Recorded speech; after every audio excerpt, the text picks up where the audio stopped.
savoir mettre des limites. Dans les plaisanteries, dans le travail même, il faut avoir des barrières en fait, sécuriser son environnement, c'est tout ça, physique et émotionnel.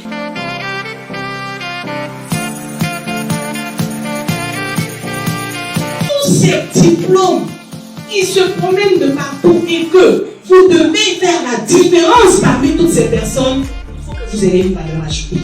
C'est de cela qu'il s'agit.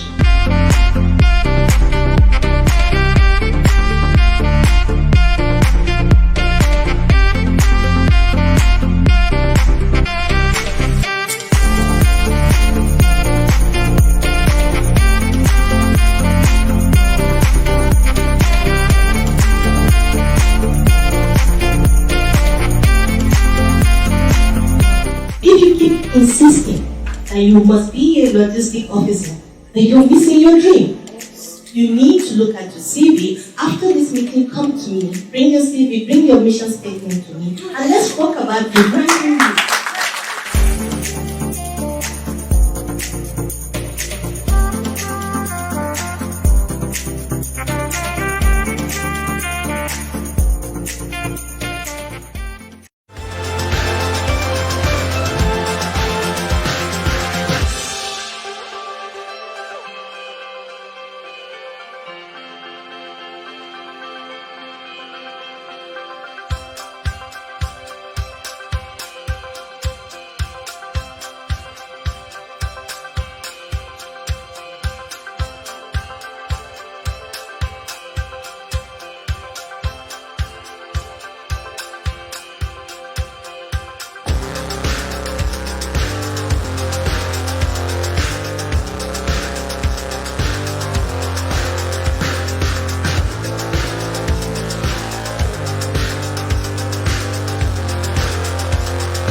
Hello, and welcome to another inspiring, another relevant live summit. It's a beautiful weather here in England, and I'm sure wherever you are, you're having a nice time being confined. Sometimes we feel the confinement is just going to be one day. Another time we feel it's going to be for 1 week. Another time we say, oh, it's just going to be a month. But from all indication, it might be longer than we all are expecting. My name is Adeline Sede Kamga. I'm the founder, CEO of African Media Group. I'm also the founder of the Corporate Women in Leadership. Corporate Women in Leadership, as seen from some of the video that we've shared with you, it's an initiative that we put in place to help women at any level in the career to grow. Sometimes we look at the numerous supports that we have out there, but we truly don't know what type of support we need at what point in our career.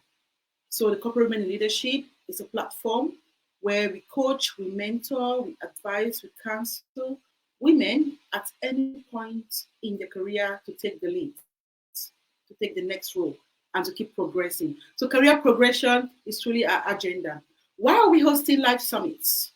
Many people know us for doing on-the-ground summits, for doing on-site summits, but now we've decided to host live summit because we truly believe people need support, people need help, and people are faced with the challenges of working from home. We feel that it's easy to work from home, that we can just work from home anywhere we want, isn't it? But that is not the case. We work from home, we have to achieve, we need to meet our target, and we need to be psychologically and physically prepared for this. Last week, we discussed about how to enhance your leadership skills while working from home. And then we thought so many people might need the basics working from home. And we decided to bring two very thought leaders to join us today and tell us what it is like working from home. We've got Carol, who is going to be tuning in all the way from South Africa, Talent and Acquisition Director at General Electric, managing the South African regions, the Southern African regions, validating her to come on this session because she has years of experience managing from afar. So if you're covering a particular region, truth be told, you already have a set ways to work that can make your team to be more productive. And then we also have Viola, who is tuning in all the way from the USA. Ever since I've known this woman, she's been on one flight or the other. She has offices in Cameroon, USA, Cote d'Ivoire, and other parts in Africa. But she's also in different countries at every time working. So this must also validate her to be on the show because it shows that from experience, she has learned how to manage, the long distance management style and how to get her team to be productive. Because if not, 7 years in business would have been crumbled by now. Before we introduce or bring in our guests, I'm going to pop this little diagram so you see. We think we know, right? We think we know working from home. So if you look at this diagram, you're going to look at actual meeting time. So we spend just 2% of our time meeting. But the rest, of what we're seeing on the screen is actually, or the rest are actually some of the things that are truly distracting us or making us not to be productive, or some of the things that we need to do because we have to do it. But if we are able to manage our time, then we'll be able to manage all these things effectively. And that is why I'm going to start by introducing the first speaker, Carol.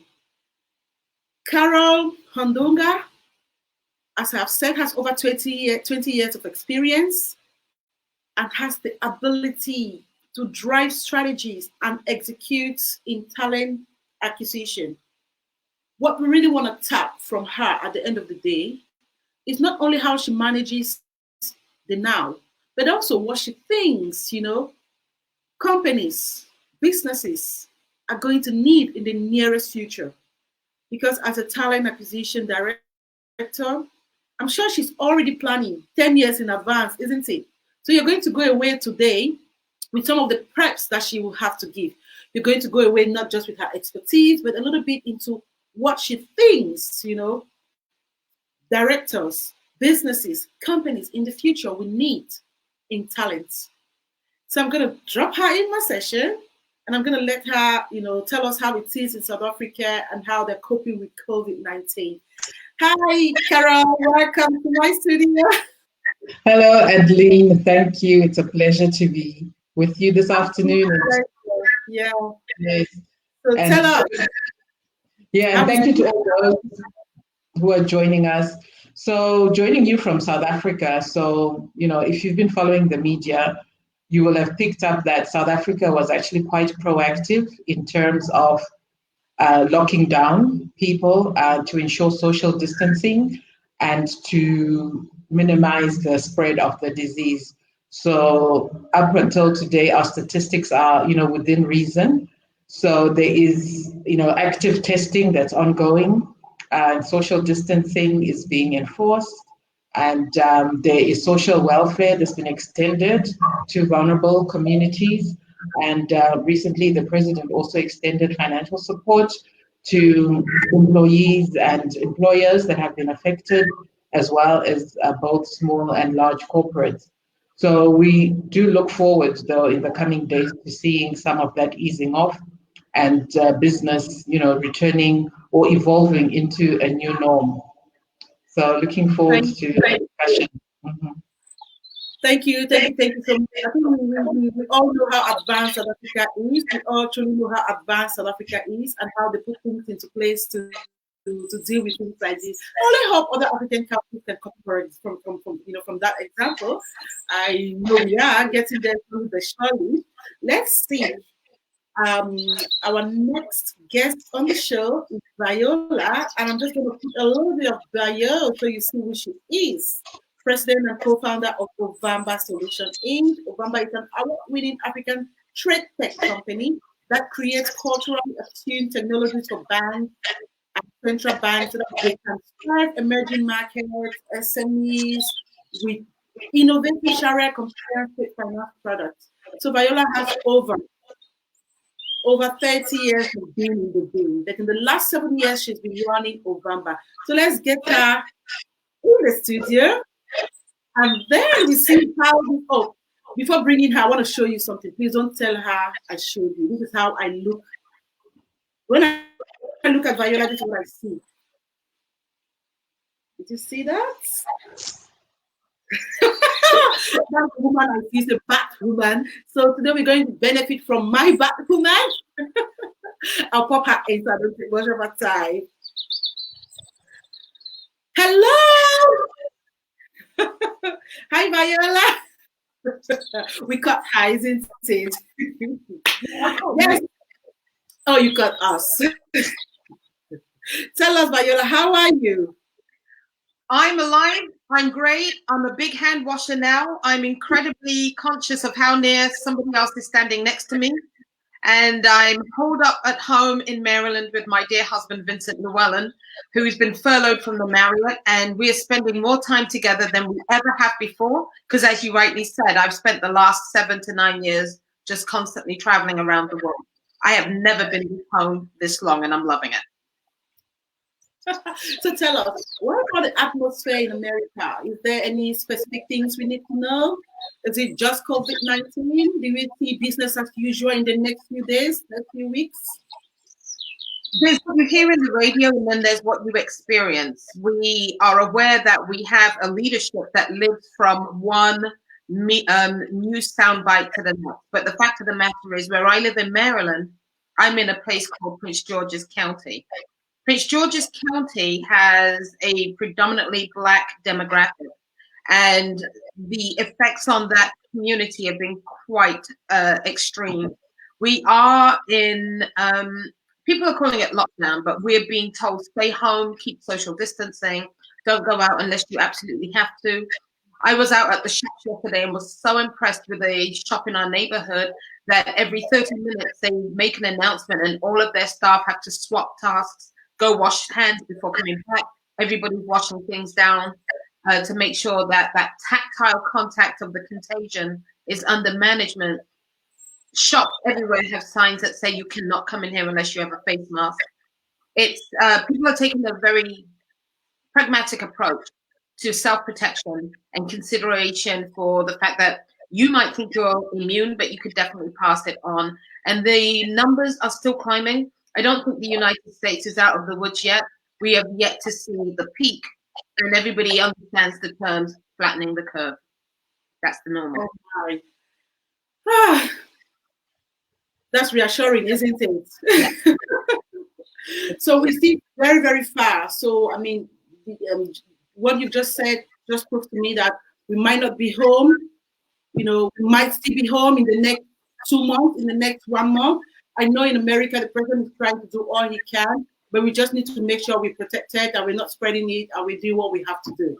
So today on the show, I want to thank all those who are joining us today. I can see 34 eyeballs, and I'm hoping that I'm going to be seeing more.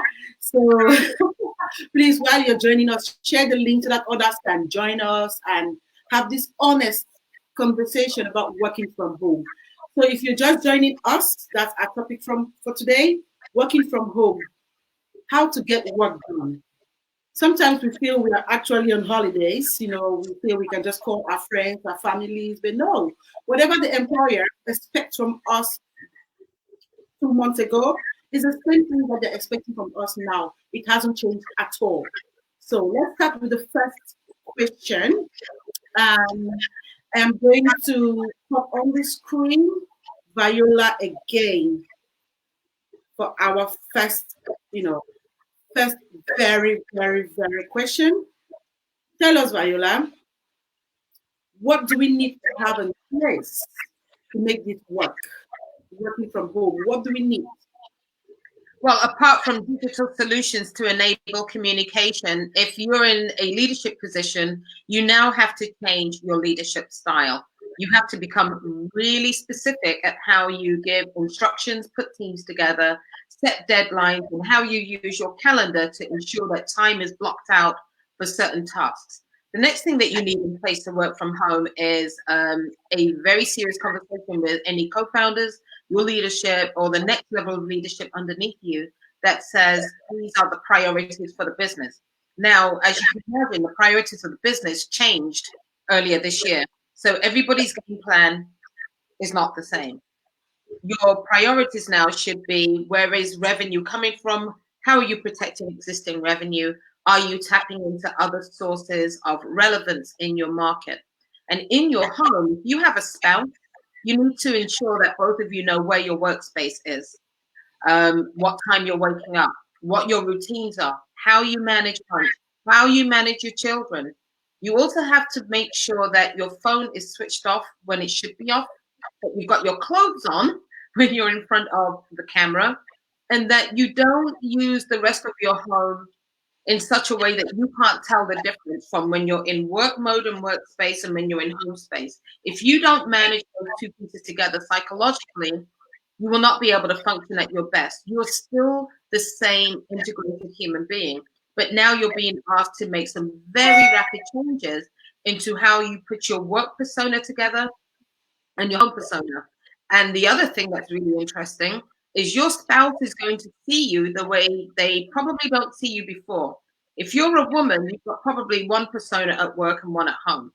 Just because you're home doesn't mean that you're going to be pounding fufu and making pancakes every 10 minutes.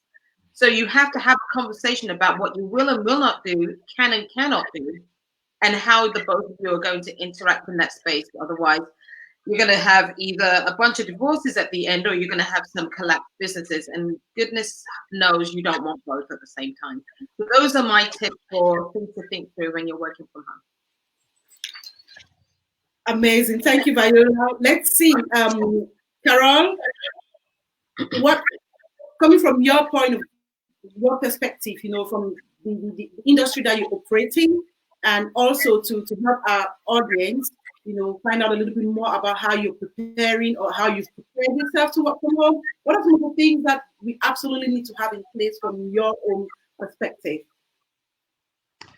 Yeah, so thank you for that. So, just in addition to what Viola has said, I would say, from a company perspective, I would say there's three categories of people who work from home. So there are those who've permanently worked from home right from the beginning.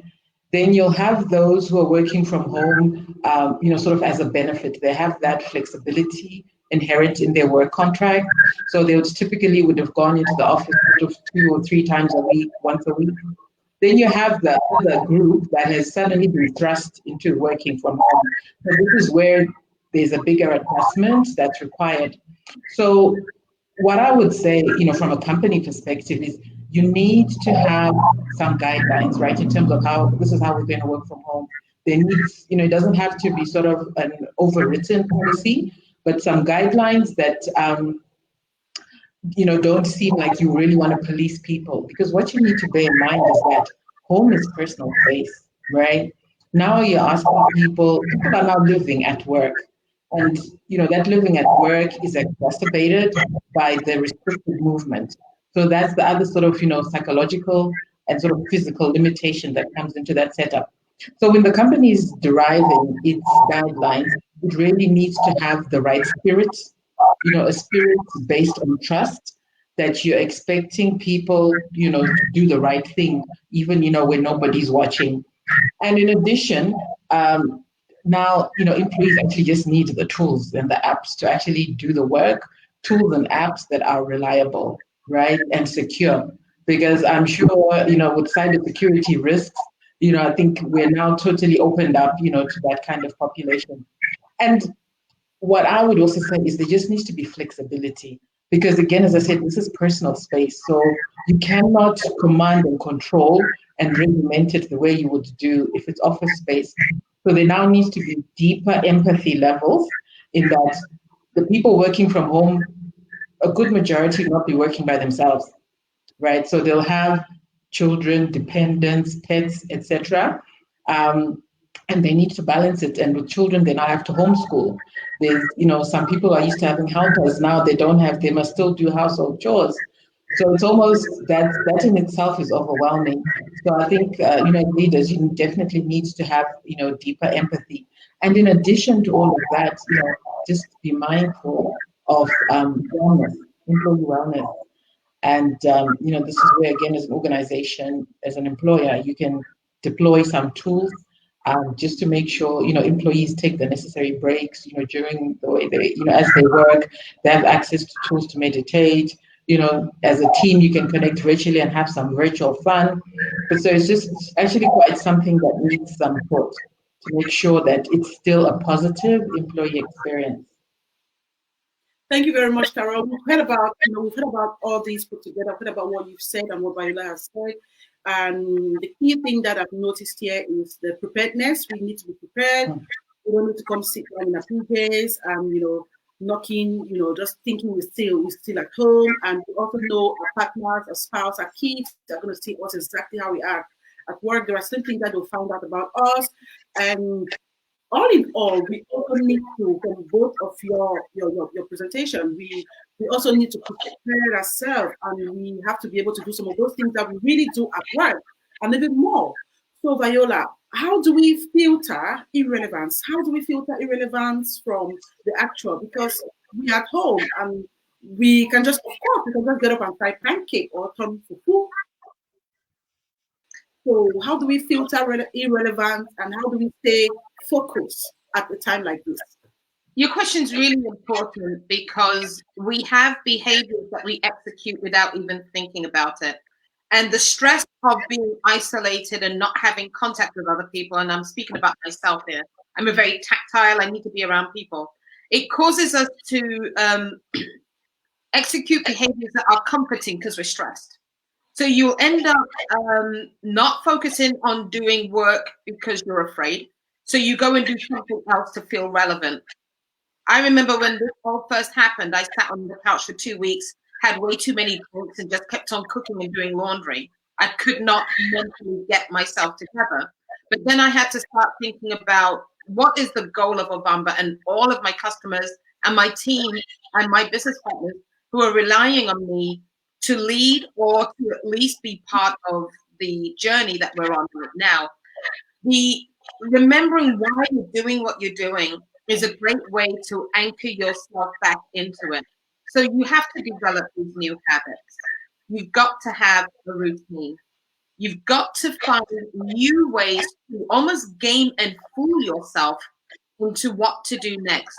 You're not going to be able to operate the way you did at work, because we're all driven by what happens next and what other people are doing around us.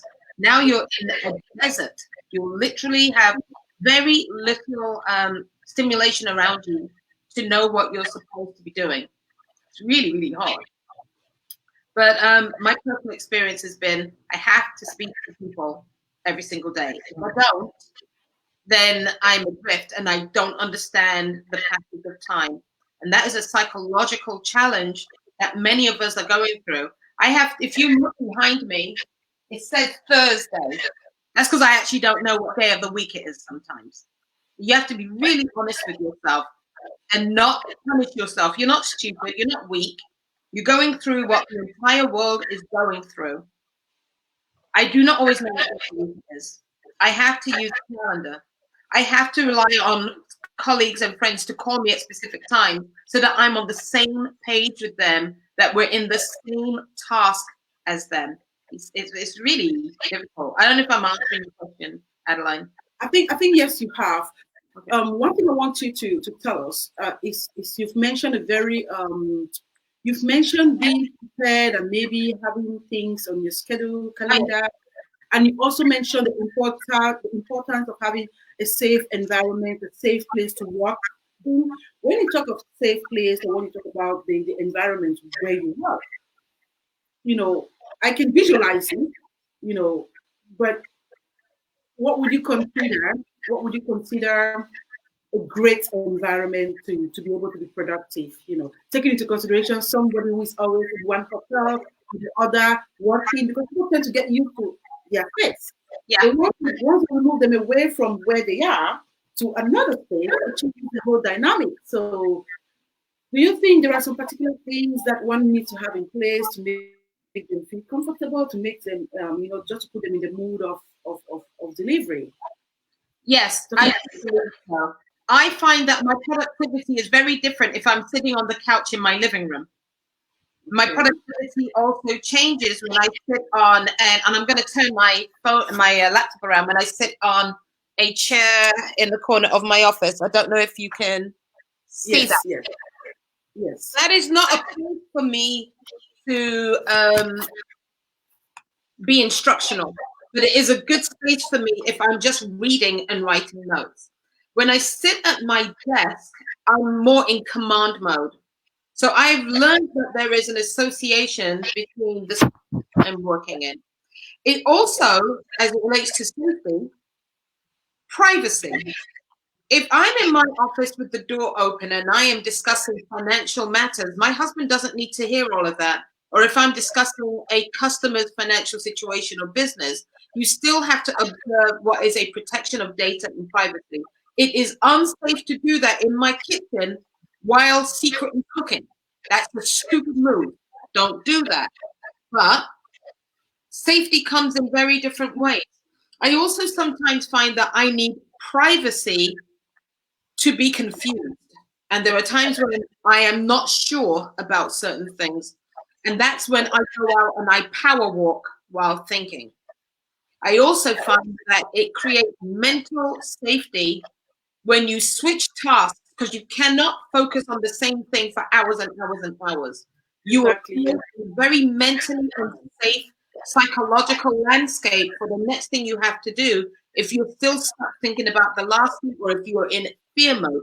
COVID-19 makes us afraid, even subconsciously. You have to be very aware of that and its impact on your behavior, the way you think, the way you communicate, and how you transmit that to other people. If you're now always only emailing, people can't hear context. And if you're on screen, you might be projecting a persona of yourself. You have to become really authentic, and you've got to feel safe to do that. And that requires a lot of honesty and having people that give you feedback. I've had this with you in the past. I still have it with you, and I've always been grateful. Am I being my real self? Did I seem a little on edge? Did I seem fake? These are important. That's how I see safety. Thank you, Viola. I think that really sums up, what personally I was looking at, because although I might be in a position where I have to, as you say, be in command, there are certain times that we have to connect our brain to the action, and our environment is truly off. And from what you've just said, it's very important for our audience to understand that your workspace is actually one of the things that brings the productivity. So you need to make sure you have the right frame, psychologically and physically, and you need to be sure you're ready. So we're moving on to the next question, and this time around, I want to call on Carol to tell us a little bit about managing and tracking progress. I know you manage cloud in Africa, and you work with a lot of managers, you work with a lot of supervisors, and maybe other directors, and it could be challenging because not every manager has the right skills to manage from afar. Some of them are people who have done, sitting next to Nelly and have grown over the years and are now in management positions. And removing them from that comfort zone could be a big problem for them, challenging. So we'll merge the next two questions. Managing track records and identifying weakness in quality or delivering expectation. How do you do that? How do you manage all that, Carol? I mean, being in South Africa and managing people in, I don't know, Zimbabwe or neighboring countries. How does it work for you? Yeah. So thanks. So just if you'll indulge me, before I get that, I just want to add just something on managing noise. On managing noise. So, there is, yes, there's noise within the physical environment, right, from people that you're living with, but there's also just the noise that comes from this overwhelming overflow of constant information, right, mainly through social media, through television, etc. So we keep getting a lot of negative news around, we're chasing the numbers, right, and getting all worked up, wound up in terms of the statistics. And then you then get a lot of these interruptions as well on your phone, or maybe social media jokes, or again, just videos. There's just too much going on. So that's a distraction that's there. And what I have decided to do personally is to kind of balance the views. So not to rely solely on what the media is saying or what people are telling me. What I have done, just to put everything in context, is I've looked at sort of the history of pandemics and other disease outbreaks that we've had, and how those have been managed. And then if you look at, the current sort of mortality rates and the causes of mortality today, and then you put, Corona in the context of that, then you definitely have a more balanced view. And then you then just kind of choose your attitude, and of course I recommend choose positivity, right? So this is just what I wanted to just say around the noise, because we're still in it for the long haul, and you don't want to have that distraction. Now moving on to your question. Mhm. Now moving on to your question around, how do you manage the team, productivity, performance? Viola did mention earlier that you need to have clear deliverables. So it's almost like nothing should really change from what we were doing prior to this outbreak. So we'd already expected that you've got priorities, that you've got a regular rhythm, where you have touch points with your team. What may change is the priorities because of the context that we're in. So there are definitely more meetings, touch points that you need to have on an ad hoc basis, to manage that. But if you didn't have that, then just kind of put that in place. And what I have done with my team, I've nurtured my team to be self-directed. So I do not micromanage. So they are self-directed, and we work in an agile manner. So my team is across Middle East and Africa. So we work as an agile team, and we look at performance. Yes, there's individual performance, but we understand that we're only as strong as our weakest link. So everybody has to pull their weight 100%. And if at any time somebody has sort of personal circumstances that impact their delivery, you know what? We're a team. We jump in to support each other. So that's the approach, that we have to work. And where there is a drop in performance or expectations are not being met, real-time feedback, real-time engagement. This is where candor and transparency come into your leadership style. And what also helps with my team is we have a clear RACI. So, the RACI acronym is that we know who's responsible, who needs to deliver, who's accountable, who needs to be consulted, who needs to be informed. So we've already established that, as a way of working. And in instances where some people may co-opt, get new team members, again, it's just prudent to make sure you bring them up to speed to understand what needs to happen. But a key what enabler for productive work is the tools. I'll go back to the tools. You need to have tools that work. So your computers, your apps, etc. And we've seen the likes, some tools becoming overwhelmed. So as an organization, you may need to have various options, right? You use your Zooms, you can use your Microsoft Teams, use your Skype, use your WebEx, use your phone, WhatsApp. So there's a lot of tools out there that you can use. And then, of course, I think through all this, much as we are working and pushing productivity, we need to create some safety for people to show up how they're fully feeling, right? Because the reality is no one has been in this particular situation before. So make it a safe environment where people can show up who they are, and they get the necessary support. So just allowing people to be vulnerable. Thank you.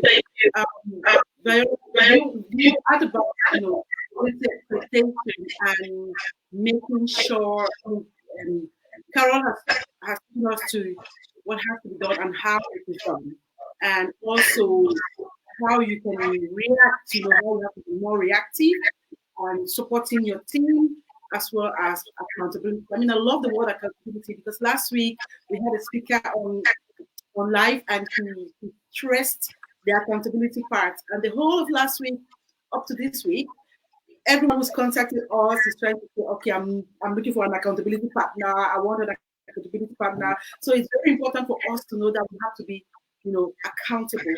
In order for us to achieve what we have to achieve, we need to put in our all. So I'd like to tell me a little bit about delivery quality expectation, about identifying weaknesses and managing these weaknesses. How do you ensure that, how do you identify them and how do you manage them?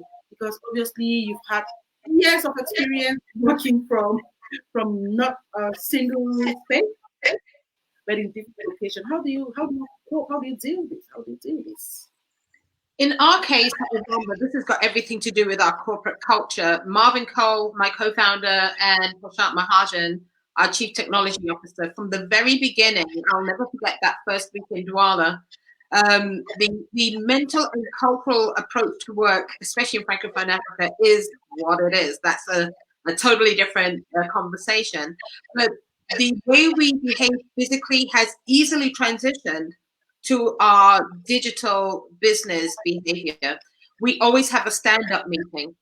We always have, which we call check-in, and we have a check-out. That has now become a WhatsApp check-in and check-out. We've always had, we don't actually have proper offices in Ovamba. We never will. Only people that have real offices are those that need to protect the information they're working with. I have never had an office. I sit with whoever I am working with because you have a choice of being a boss, a coach, or a leader. I like the last one, the first one not so much.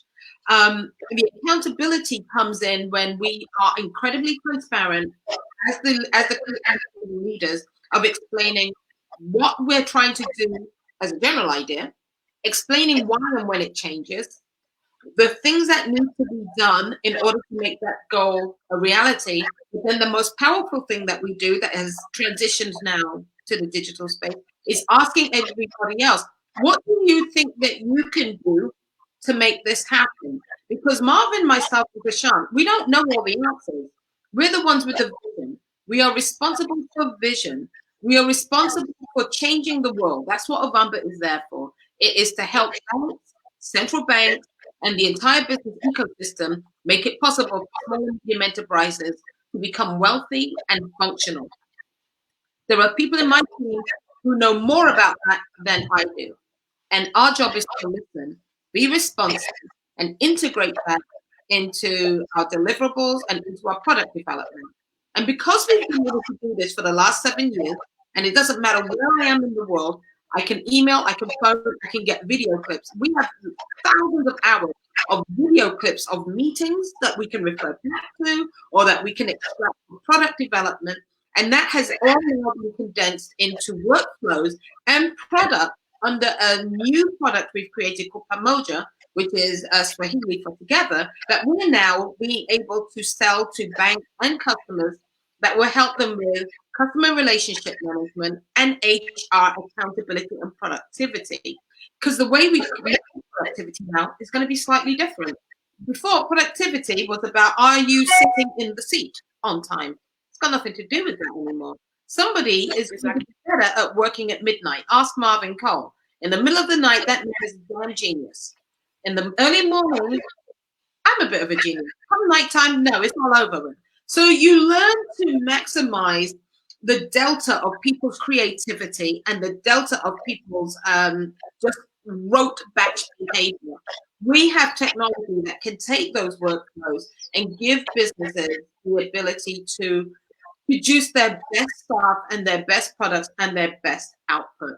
And that's because we lived this before we all had to go and do this from home.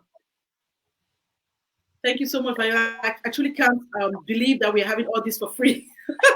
Usually these are some of the things that you have to pay a lot of dough, to Let get me there. ask Carol something. Carol, in this new world that you guys are in, do you find that it's much easier to make tools free available for everybody to win in order to protect the whole ecosystem versus looking for, I want to be the queen of the castle or the king of the castle by keeping everything I've got and not sharing it? Because as we can see, if only a few people are winning, the human race is going to just go down the tank. Yeah, Exactly. absolutely. Well, so thank you. Let me just be polite and say thank you to the people joining us, and truly to take a few questions, because I don't want to keep it too, to the last minute. I know we still want our 30-minute question and answer. I think it's fantastic for us to take in a few questions and to appreciate those joining us. Thank you, Rachel Hell, who says, great topic. Thank you, Mercy Gessan, all the way from the US. Neil Ashley, thank you so much. You learn every day, isn't it? Last week was fantastic. This week is even crazier. Next week is even going to be. We are happy we're having this conversation, because these are some of the things that you don't have from management. I can't believe that what you're telling us now, we're having it for free. And you also give us an opportunity to ask you questions for free. So let's take the first question. The first question is from Kogeb Abigail, and she says, I'm struggling so much with motivation for University, Viola. This is my very first year in law school. What would your advice be? Viola, this is for you. She's in law school and she's struggling with motivation, and it is her first year. So what will she do? What can she do? Kokeb Abigail, first of all, congratulations getting into law school, and thank you for this question. You need to go back to why you decided to go to law school, because with applicants, we have a challenge. We love the ending. We're not so good at accepting the process. That's why we have doctors, lawyers, and engineers, and not so many people monetizing art. But the truth of the matter is, we are all sharing the same skill set. If you're having problems with being motivated regarding law school, do what Adeline said. An accountability partner is a good idea. Number two, you need to constantly go through a deep meditative process of asking yourself, why am I going to law school? And then I'm going to tell you to do something that sounds counterintuitive. Don't focus on law school anymore. Focus on how you will use law to make the world a better place. Your issue is not law school, and your issue is not motivation. Your issue is most likely that you cannot remember how to connect the process to what you're trying to achieve.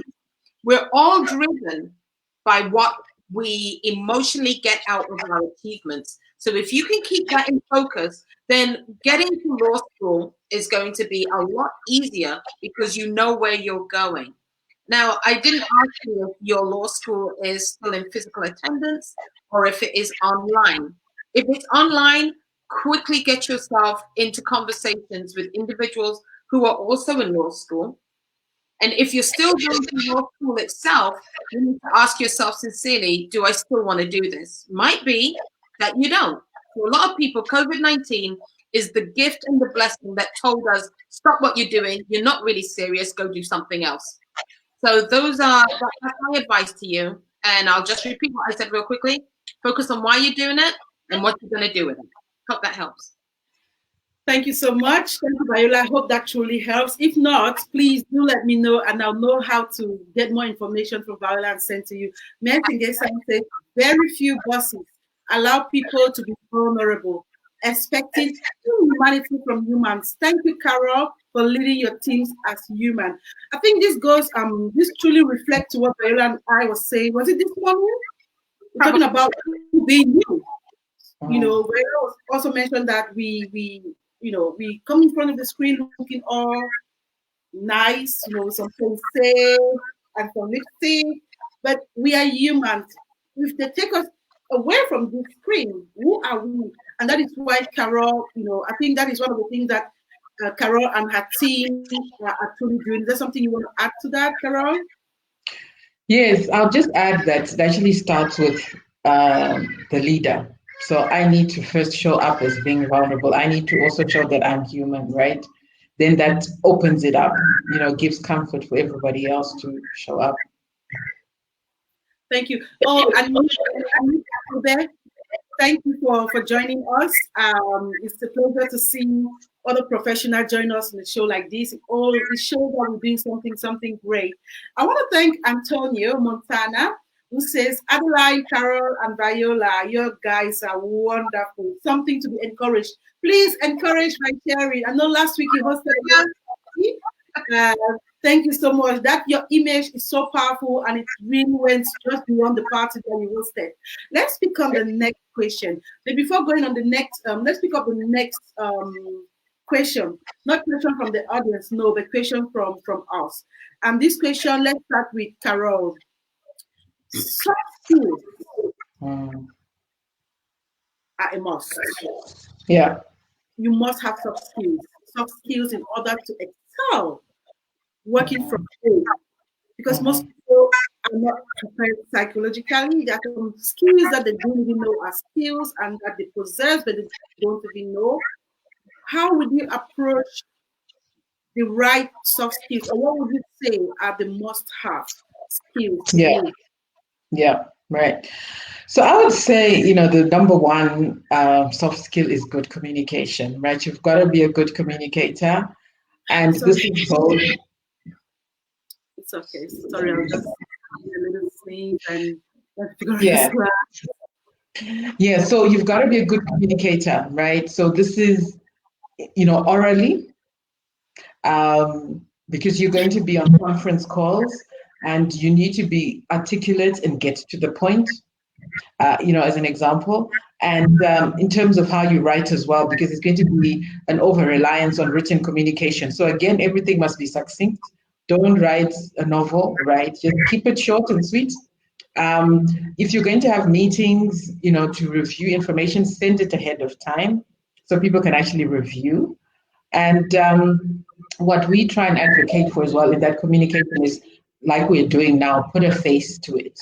So instead of joining audio, by showing your face, you actually show that you're present and that you're connected, mentally, physically present, because there's always the temptation to be multitasking, right? And what I'd also say in that same breath is, we understand that in the environment, we're not alone. So if the kids come in and they make noise and the pet does this, we actually embrace them. They're actually part of the extended family. That's the new norm. And it actually brings some warmth, some humanity, some realness, to the situation. And then also on top of all this communication, where you're not face-to-face, is be responsive, be found. I think this is where trust comes in as well. So if you're working remotely, be responsive. That shows you're connected and that you're being found. Unless, of course, you've agreed, that you only work certain hours, but the time you're expected to be working, you must be responsive.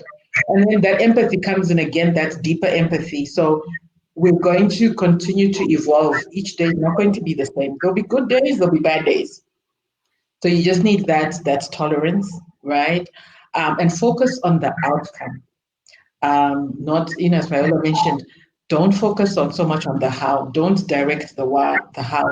Give them freedom to maneuver. Some may need direction. Yes, give the direction, but be more outcome based. And then just inclusion. So as you're saying, we're isolated. Well, excuse the birds that are making noise in the background.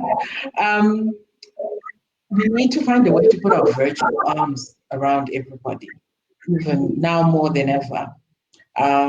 So we need to be mindful, saying, how do we make sure everybody feels they're belonging to this team?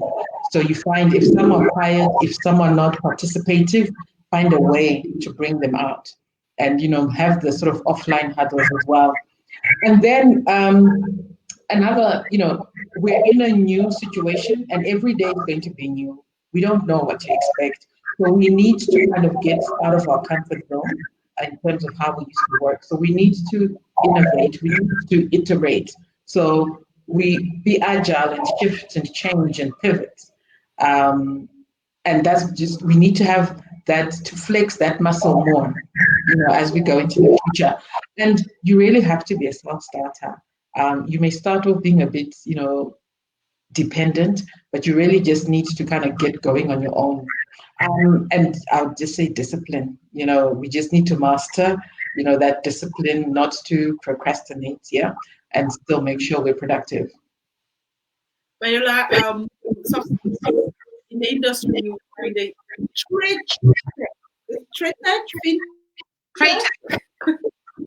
trade tech. I your granddad's. This ain't your granddaddy's Africa. Exactly. Yes. Operating in Africa, working from home. Tell me, Viola, what are some of the core skills? I know Carol has mentioned quite a lot, but in the industry, the sector where you're working at the moment, that you're leading in, what are some of the core skills that we need to have in order to be able to keep productivity high? It's ironic. We are founders of a tech company, so now we literally have to eat our own dog food. So we use the technologies that we create to really get the truth behind how effective they are. And the advantage here is we now know what our customers, our clients, and partners experience when they use our technology. We've discovered so many opportunities to make things better with onboarding, with designing things with better logic. I've got the opportunity to rebuild the website and give it a brand new look and a brand new feel. The soft skill that comes in here is blending empathy and honesty with business output, because I care very deeply about the experiences of other human beings who come in contact with the things that come from within the skulls of Marvin Cole, Prashant Mahajan, and Viola Llewellyn. It's an ego stroke and an ego crush all at once, to know that you could sit down in your office anywhere in the world, come up with an idea, put it out there, think that you're going to make a lot of money for yourself and for your customers and for your investors, and the ego boost comes when you are spot on and it's right, and the ego crush comes when everybody says that's a load of crap and I don't like what you did. Now then, the soft skill to deal with that is humility. I have discovered that every time that I think I am the bomb and I am kicking ass and no one's better than me, that it's not true. Yeah. Every single time. And the fall is so horrific. And I have failed publicly in so many ways that I'm literally immune to deep embarrassment. It lasts but 2 minutes because I'm up again to go try some more, this time having learned my lesson from the past. And that's the next soft skill of leaders. Learning from the past and taking responsibility and acknowledging that you feel stupid. There are 3 types of people, and Carol alluded to it: leaders, coaches, and bosses. Bosses don't do well with embarrassment. Leaders, we're embracing shame every single day. Coaches, same thing. You want to stay in that last 2 category. So those are the soft skills that I have had to bring. They cannot teach you in any MBA class. You have to walk through that yourself. So I'm not going to be a boss lady anymore. Nah. I'm going to be a leader. You're a leader. Bosses tell you what to do and they don't want to do it themselves. In the office, I have cooked for my staff. Remember that time, Adeline, when I dragged everybody with me to go get my nails and my pedicure, and I held a meeting at the same time because I had a time limit. Yes. Well, so what we've picked up, some core skills that we need to have. We need to be thinking about in the next 10 years, how is the job market going to be like? What are the future skills that will emerge? And we'll be listening from both of you in the next 2 minutes. Just enough time for us to pick on some comments and just appreciate the fact that others are joining us. We are doing very well with Tommy. So, Chipo Matambo, working from home or learning online for university students requires you to have leading self-skills. I think that would go as well to the law students. This period will equip the young generation to going forward to lead leadership, start with leading self. Very true. Thank you so much for your contribution. Thank you. And another comment we have, definitely all the way from South Africa, is from Thiwili. Wow, Carol, You are so compassionate and wish you were my manager. Are you recruiting? Are you recruiting? So someone wants to know if you're recruiting. I think that's a genuine question. This is the platform. This is, you can ask the questions, you know, this is the right place. And then from Tine said, thanks for having this platform to learn from. Carol and Viola, successful and inspirational women who are breaking down barriers and baby. Yeah, there you go. There you go. Thank you so much. That is truly great to know. Solange Enon, just to say, she's a executive director for corporate women in leadership, and she was on the show last week. So I'm so happy you found time, you know, to follow up this week as well. Absolument, Carol. That's French, I think. Je comprends. Cameroon, so she speaks French. Yeah. Conversation and freedom to succeed. And then again, we have Joe, who says, compassionate leadership is key. Thanks for articulating this so well, Carol Farrow. And then we have, I think we've answered this one already. Okay, this is a follow-up question from the law student. Thank you so much for the advice. My parents are Africans, so I can't quit. So this reminds me of a comedy which says there are 3 professions in Africa, in an African home. Doctor, lawyer, engineer. Those 3. And then the Jamaicans have added a 4th one. They say it's a doctor, it's a lawyer, it's an engineer, and it's a good for nothing. So her parents are African, so she can't quit. I guess my question was more on how can I stay motivated, active in the face of COVID-19. Everything is online now. We are on semi-lockdown in Netherlands. Oh, you're calling from the Netherlands. Thank you. And ever since you shut something. Yes. Carol, please back me up with this. Do not be mistaken, people. Don't think that because there's COVID-19 that much is different. Or rather, I should say, after COVID-19, some things are not going to change. I do not believe that the economic structure of going back to work is going to be on the uptake the way it was. The young lady with this question here, you are going to do yourself a great disservice if you think that you've got to change your success ambition just because of COVID-19. No one's asking you to do it. Nobody is saying that you have to think that differently. You're just going to have to use different tools you already have in a different way. Do not do yourself a disservice of thinking, no, I was just thinking because of COVID-19, how do I stay motivated? If you never really wanted to do this in the first place, COVID-19 is going to prove to you that you shouldn't be doing what you're doing. That's the point that I'm exactly for. COVID-19 is a great gift. It is illuminating the truth about who we are as the human race. There are too many lawyers and doctors in Africa who shouldn't be anywhere near human beings.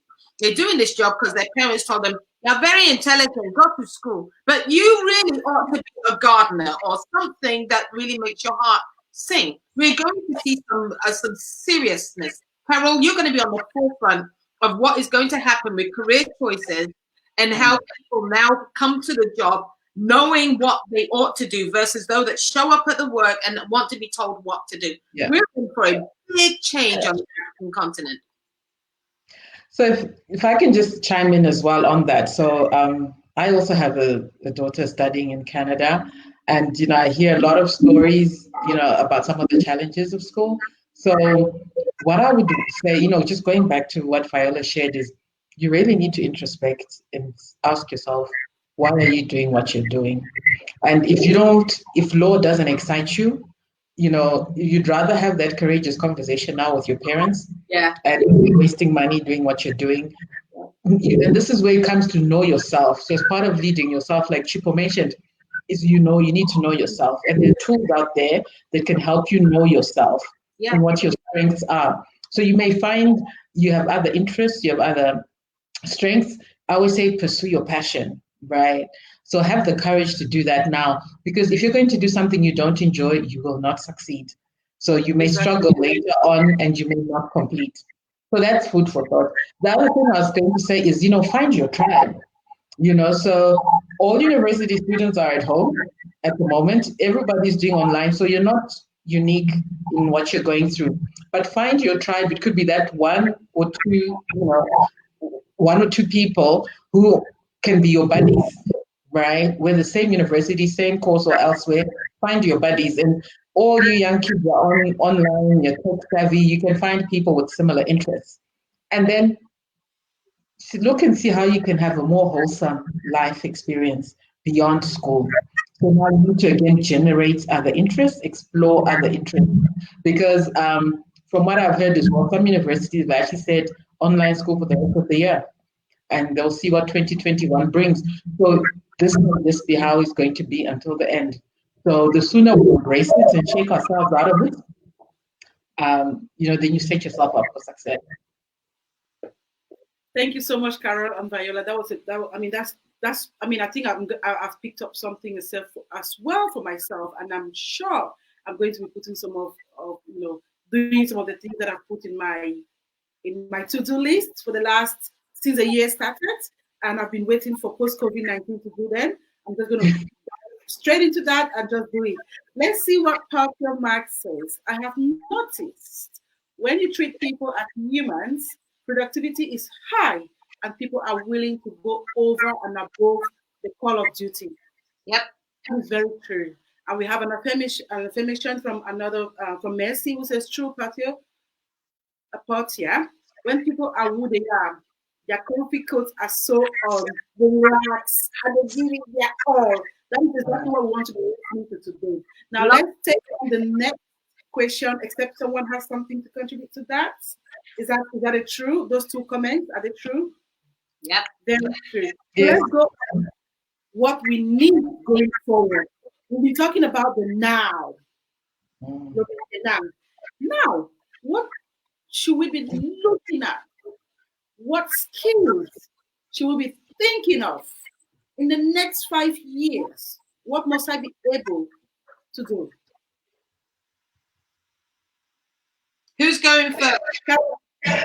Yeah, so I mean, this follows on nicely. It's a nice segue from our previous question where we're saying post-COVID-19. So there may be no post-COVID-19. We're just going to continue moving in whatever, state we're in.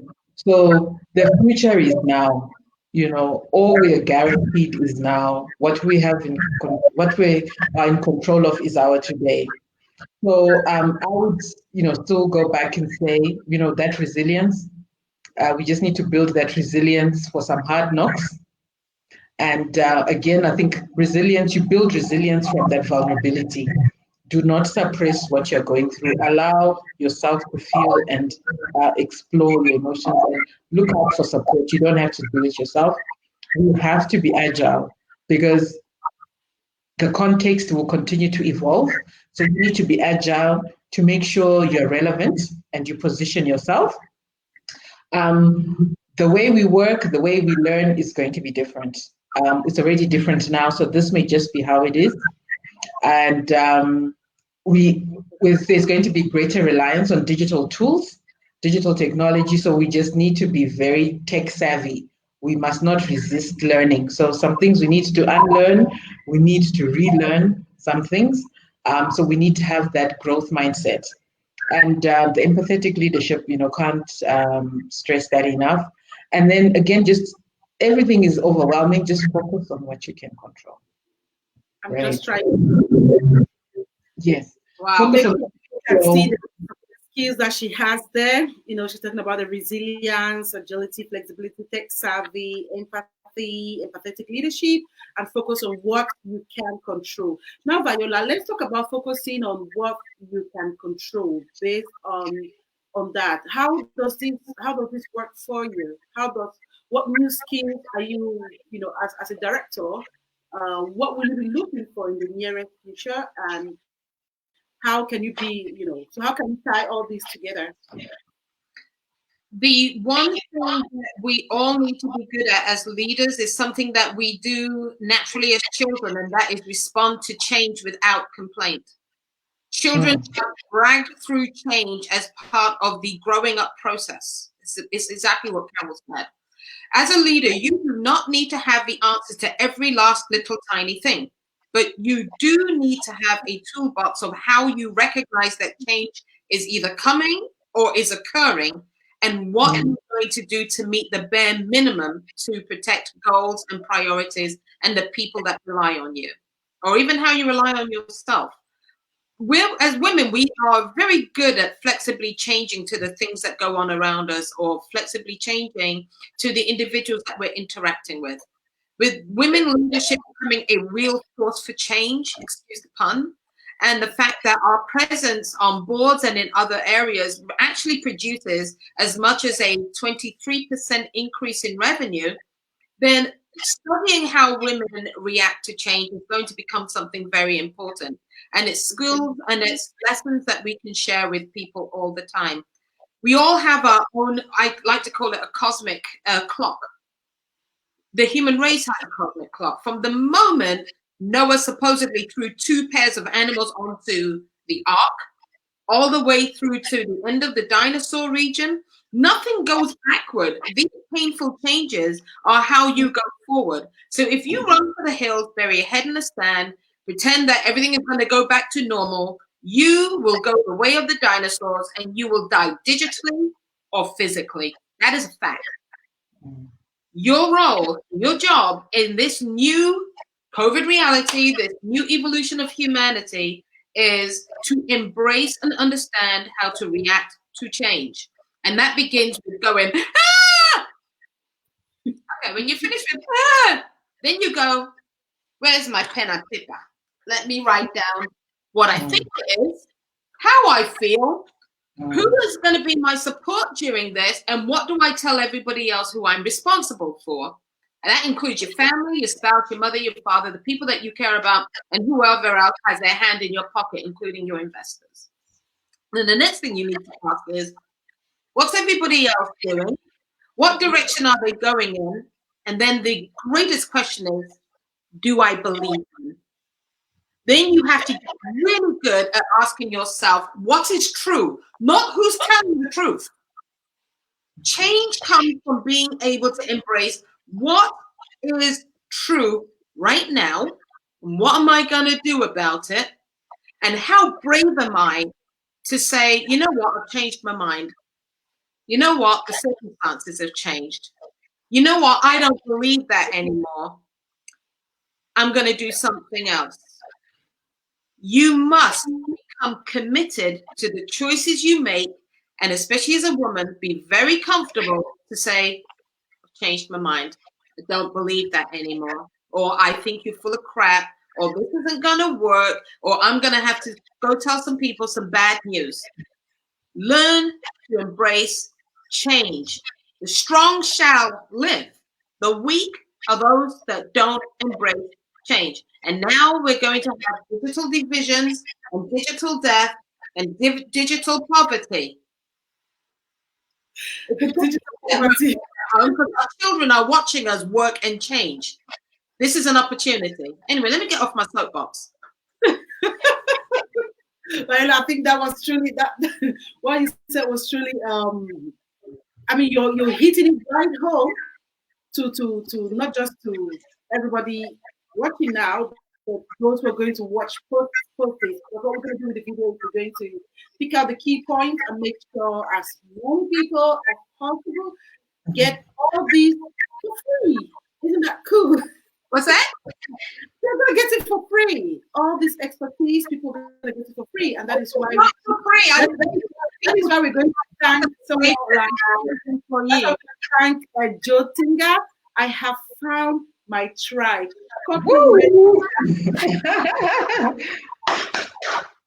So this like that. kind of feedback we wanted to say.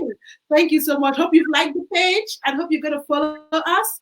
And then I'm going to pop on the screen Aissatou Sede was one of the speakers of the you remember her, don't you, Viola? Yes, I do. Aissatou, how are you?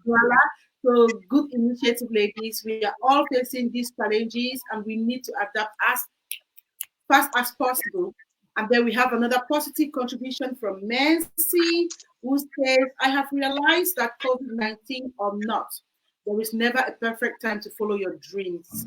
There is always going to be hindrances, and the goal moment is on how bad you want it. I want that on a t-shirt. We need this on a t-shirt. Thank you so much. We have one more question to go, right? But before we go on that one more question, I still want to say thank you to those joining us and to thank you. Oh, Noella, you're in today. You're late, but don't worry, we're going to stay on the page. So thank you. Thank you, Aisato, for joining. I want to share a little video. And this video is, I'm going to take my guest off the screen because I want you guys to focus on this video. Some of you might have watched it already, some not. But I think it's a very interesting video, which I found truly important. So I'll pop you off a little. I'll pop myself off as well. And then we'll come back to the video.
We are back. A bit of in bed because I do that when I wake up in the morning. Because Cameroon is ahead of me, I have to check into WhatsApp and then I read everything that's going on. And it might be an hour before my foot actually hits the carpet for the commute to the kitchen. So when I saw that video, I thought of so many people and how someone last week was saying, "Oh, I just cozy in my PJ," and then I start, why?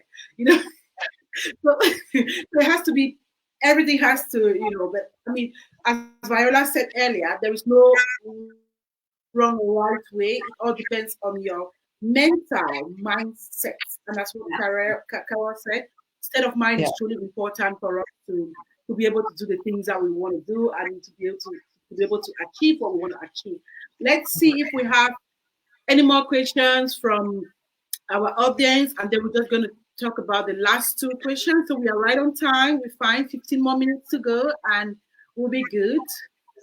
So, Melanie, I think, unfortunately, I'll not be able to read all the names, but I think Mike Vincent says Viola Llewellyn is an amazing person.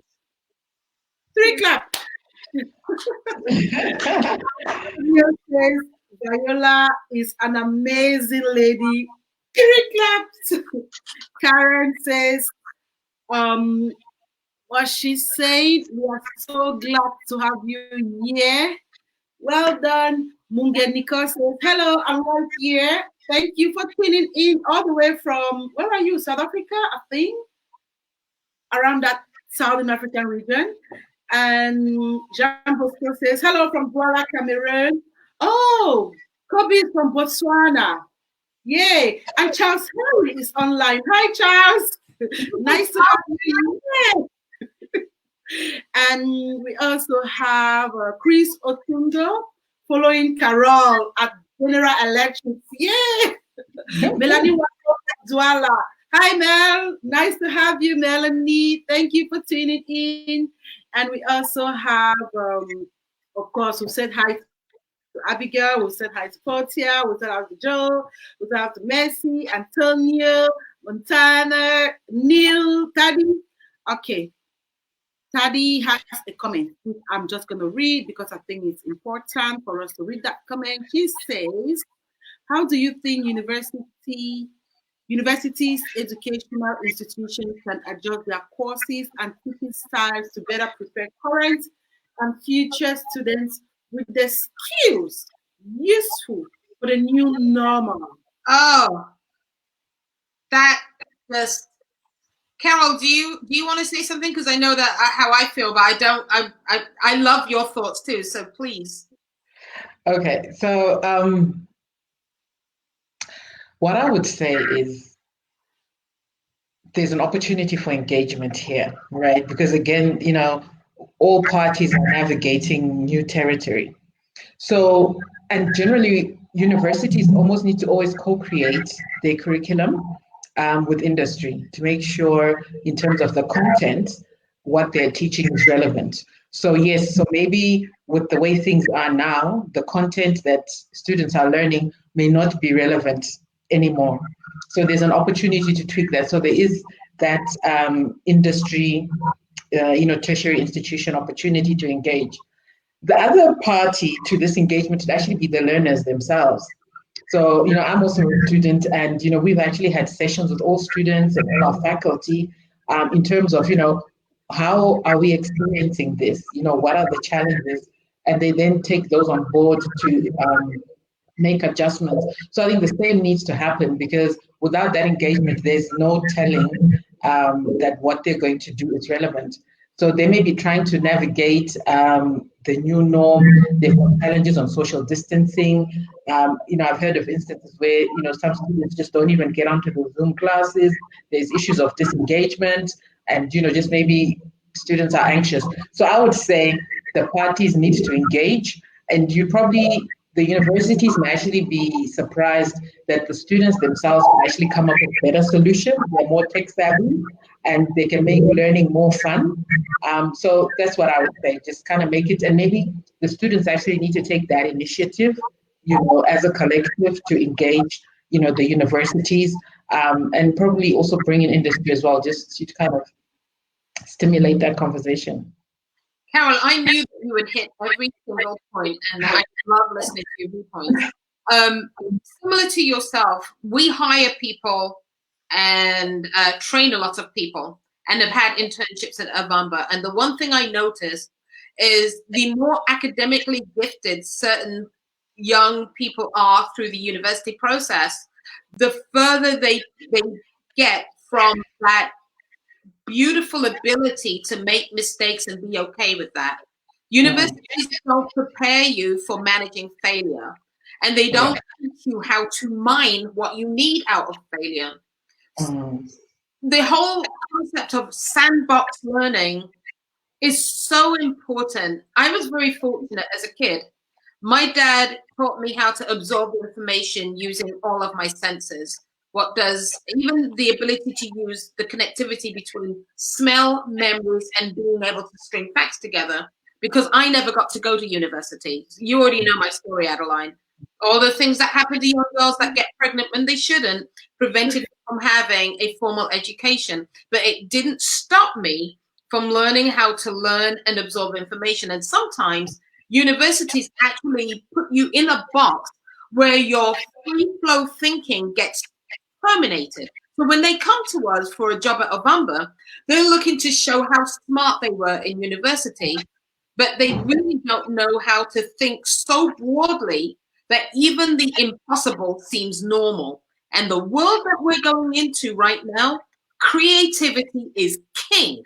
You need to be creative with code, product design, brand, communicate, sell, market. I don't care if you're in law, medicine, or whatever the case may be. You've got to be able to bring a sense of experimental creativity to your skill set, because that's what makes the difference. So I love her question, and I love the fact that Carol said that what she had to say. The co-creativity needs to come from industry and universities at the same time, and it could be that the day has finally come when the classic curriculum either pushed to the side or the vocational need to come forward, where we find children young and figure out, are you academic where you learn through listening and looking, or are you a hands-on where you need to experience? Both are relevant, and there are some people that need both. I'm one of those people. If I can't touch it and understand why, I can't do it. Mm-hmm. And for many people, it's artistic and visual components to learn everything. I still cannot add up in my head. I have to draw pictures in my mind. But if you go to school in some parts of the world, you'll be told, no. You've got to be able to regurgitate it. But some people can't do that. That's me. So, Carol, I love what you have to say. Yeah. I think like the point has just been echoed by Antonia, who said Viola does display a great skill, emotional intelligence by how she says she values Carol's opinion. I love it. Yeah. Thank you. Can I chime in on this one thing? I think that's very important in this sort of digital sort of era that we're in. And I keep saying this, to all the students that I come across, that project what you are studying, right? If it can be replaced, artificial intelligence and technology and computers, whatever, that potentially puts what you're studying at risk, right? Because everything can be automated. So your differentiator will be the soft skills, right? Things that cannot be replicated. And I suppose then the ability maybe to understand, the analytics of it, right? Just to add that at the layer of analysis and, connecting the dots that maybe, artificial intelligence can't do. So therein lies the opportunity for them in terms of how the curriculum can be adjusted, and even in terms of the career choices they make. And I would also say students need to supplement their learning. There's so much free learning, great free learning available. So it mustn't just limit themselves to what's available at the university. And then just to go back to one of the soft skills that we all need is just this continuous learning. We need to have this appetite for learning because there's just so much, available and that we need to get on top of. Thanks. Don't just appetite for learning. Now, Carol, I have a comment from, that was Rachel, who is responding to, she was responding to Tenai, who is asking a question from Canada, love from Toronto, Canada. Hope you're faring well. Yes. Carol, tell us again what the RACHI acronym stands for. And I think Rachel just answered there at the bottom. Yes. Responsible, accountability, consultant, and informed. And then we also have Helen, who just came in and who also said that's a good one. Indeed, university does to prepare us to manage failure. So that's a good spot. And Gorotti also on the same that true Viola, university does not prepare you for failure. And said the same thing, true Viola, employers these days are not hiring because of the degree behind your name, but for what you can create and contribute. I think all these contributions we're having from the audience is very useful because it puts them in.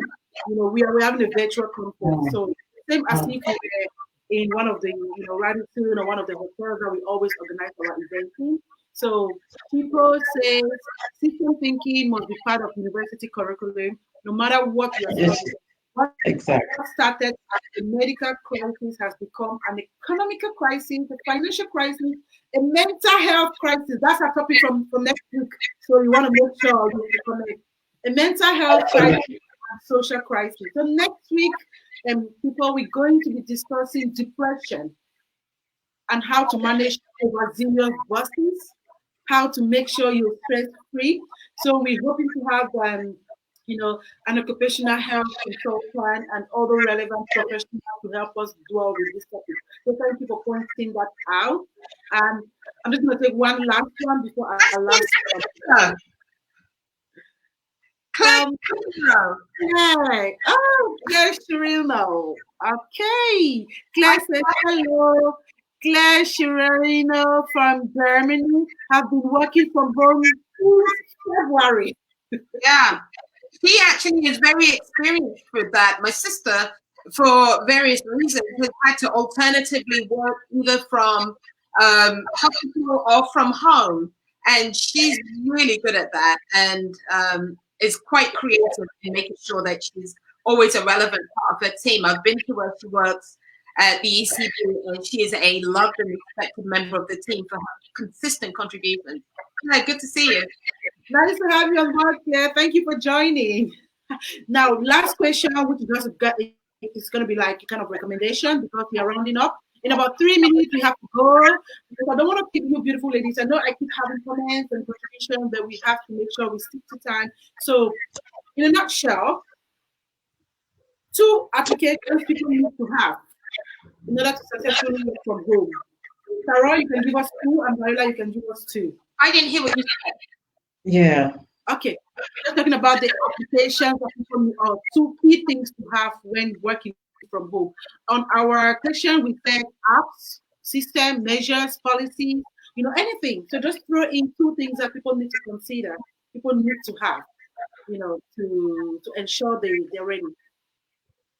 You need Wi-Fi. Absolutely. You need internet. You need internet? You need really good, Carol, help me find the right word here, to make sure that you're not getting viruses and that you have enough protections to ensure that your data is protected and that information isn't being siphoned off. I would also recommend that the camera on your laptop, if it's not in use, cover that thing up. You do not want to make a mistake in any way, shape, or form. We don't need to go into that.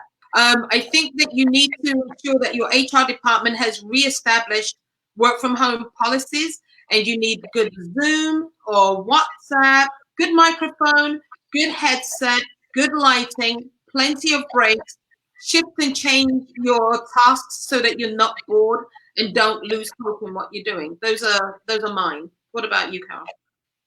I think you covered it all, actually. What I would actually just say, just to give some motivation to people, is that through all this chaos that's going on, I think it's important at moments to be still, right? To be just still. And I'll borrow from something one of my friends shared, and I actually see she's on the broadcast. Her name is Rachel. It's like, sense what's going on around you, right? Listen intently, right? And then you'll choose your response. So let's not panic in terms of how we respond to what's happening to us. And let's have this positive mindset. And you know what? We will come through this. So let's really just choose our attitude and choose to be positive, and we can do it, and we don't have to do it alone. Our children, they're going to take their cues from us for the future. Thank you very much. Any last word of encouragement before we say bye? I'll start.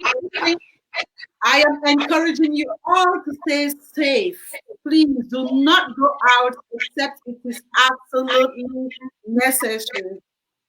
I agree. Clean out that house that you always were going to clean out. Now's the time. I mean that mentally and physically. Yeah, absolutely. And you know what? We're all an ecosystem. We're all connected. So what each one does impacts the other. And likewise, in that same ecosystem, we're there to support each other. So, let's continue to leverage that. Thanks for having us. Thank you, everybody. I want to let the world know that I appreciate you. I appreciate you taking time off your busy schedule. Viola, I appreciate you coming to the rescue last week. You're always my go-to person, because I had to make sure I had the right people. I got I was recommended a lot of people, and I thought, no, this is not who I want. This is not who we need. We need somebody who has been there and got the t-shirt and can gladly wear that t-shirt. And Carol, thank you so much. And I know you're part of the Corporate Awards board member. Thank you so much for always supporting the initiative that we try to bring out there. And thank you all for joining us. Please make it a date. Next week we're going to be talking about depression. Oh yeah, good for you. Yeah. And the day you choose to do a show about how to rebel against your parents, call me. So I'm going to kick them off the camera, and then I will. Thank you, bye everyone. Okay.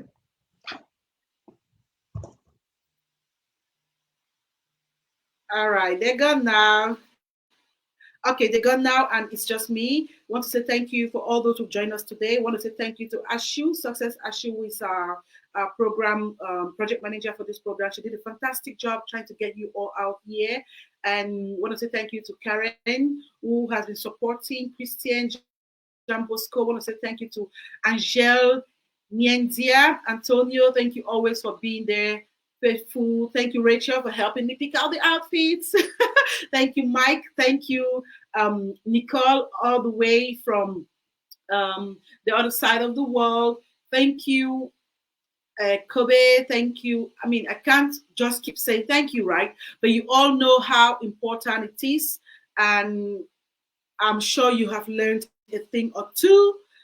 Please be aware or be assured that this video is going to stay here for you to share, for you to refer. You can use it as a referral, because the people we had today are top leaders.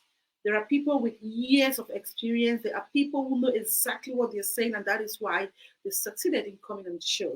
Next week, I'll see you, and we'll be talking about depression. Bye. Let me play some music, not music, but some video of corporate women in leadership, so you can see where we've been and all the different things that we've been doing.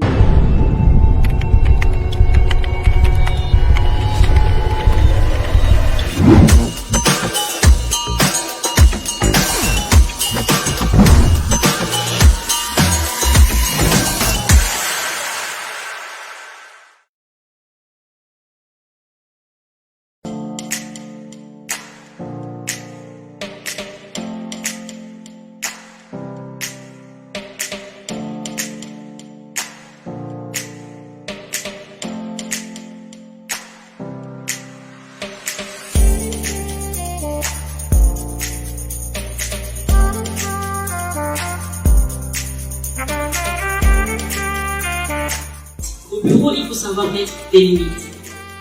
Dans les plaisanteries, dans le travail même, il faut avoir des barrières en fait, sécuriser son environnement, c'est tout ça, physique et émotionnel.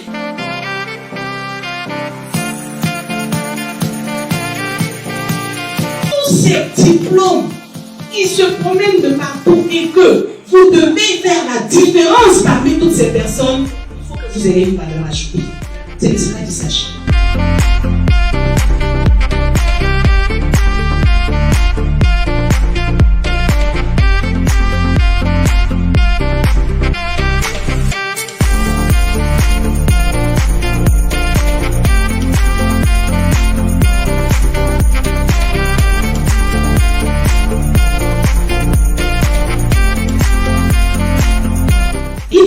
Insisting that you must be a logistic officer, that you're missing your dream.